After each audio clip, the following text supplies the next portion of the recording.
Балқаш жайлы аңыз. Саршағандық Бажам бүгін үйіне қайтты.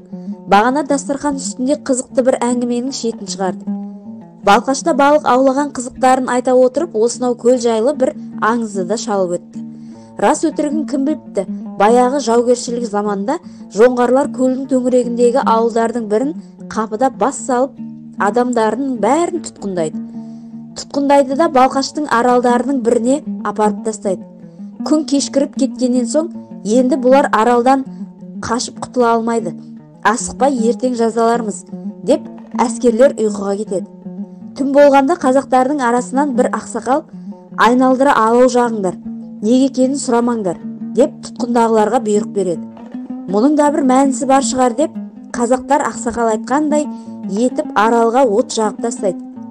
Жоңғар әскерлерінің бірі неге от жағып жатырсыңдар десе, тоңдық, жылыну үшін жақтық деп жауап береді. Әскер бұған сене қояды да қайтадан назар аудармайды. Аралда от алаулап жатады.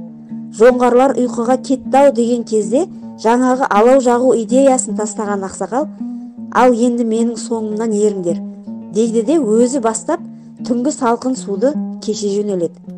Мән жайды ұқпаған қазақтар, ал қайда барасыз дейді. Ақсақал болса, менің соңымнан жүріп отырыңдар, жағалаудан бірақ шығамыз дейді. Қысқасы ары тартысып, бері тартысып, бәрі де жоңғарлардың қолынан өлгенше суға батып өлейік деп, ақсақалдың соңынан ереді де отырады. Судың тереңдігі біресе тізеден, кейде кеудеден болып, бұлар суға бата қоймайды.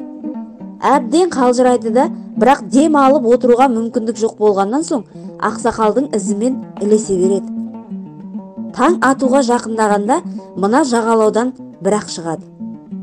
Таңертең оянған жоңғарлар аралдан қазақтарды таппай дал болады. Ұзынынан созылып жатқан көлдің бір тұстарында осындай тереңдігі шамалы ғана су астындағы жота бар деседі. Сол жотамен жүріп отырсаң, көлді шапылдатып-ақ кесіп өтуге болатын көрінеді. Бірақ қай тұсында екенін ешкім де білмейді. Бұл аңызды Бажам айтып отыр. Ол жотаны неге ешкім білмейді, деймін мен. Оны білетіндер әлде қашан өмірден өтіп кеткен ғой. Ақсақал аралға не үшін алау жақтырды? Деп сұраймын қазбалап. Бажам білгенін айта түсуде. Су астындағы ол жота тек оттың немесе айдың жарығымен ғана көрінеді екен. Неге екенін өзім де білмеймін.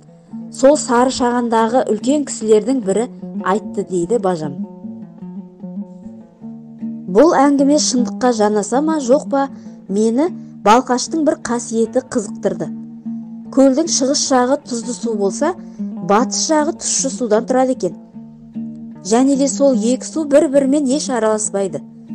Бұл да таң қаларлық құбылыс емес пе? Балқаш көлінің сипаттамасы былай. Балқаш Алакөл алабына жататын жартылай тұзды көл. Теңіз деңгейінен 340 шақырым биіктікте орналасқан. Аумағы 16.400 шаршы шақырым. Жағалауының жалпы ұзындығы 2385 километр. Іле, Қаратал, Ақсу, Лепсі өзендері құяды. Ең терең жері 26 метр.